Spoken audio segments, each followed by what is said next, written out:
For today's What's Up with the Weather, we're going to talk about hail formation. We actually saw some hail in portions of the South Delta, in portions of Issaquah County, portions of Warren and Yazoo County. They were the size of 2 inches. That's actually the size of an egg. Not exactly the eggs we were wanting on Easter Sunday, but that's what we got in portions of the South Delta.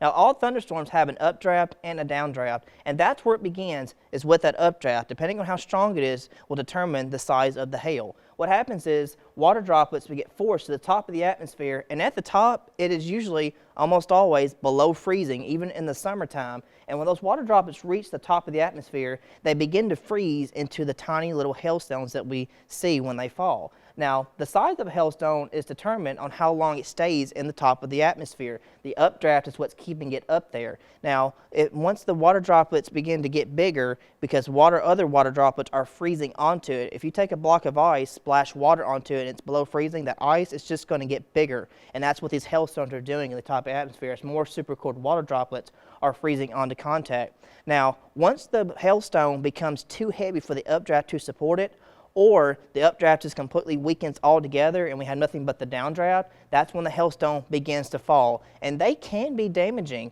They usually start out as about the size of 1/4 of an inch, about a pea size, and they can go to be about the size of a dime penny and then nickel. But once they reach 1 inch, that's the size of about a quarter, that's the criteria when it reaches severe levels. That's when it can actually start to cause damage, and it can be even bigger than that ping pong size hail. You can see tennis ball, baseball. It can even grow as big as a softball. That's 4 inches. The largest hailstone recorded in the United States was actually back in 2010 in South Dakota, where it measured 8 inches in diameter. Again, these do cause a lot of destruction across the United States almost every year. So if you ever have a severe thunderstorm warning that's issued and it's producing severe size hail, always move them indoors, and honestly, before they ever hit, it is advised to maybe move your vehicles inside to keep them from getting any damage from potential hail.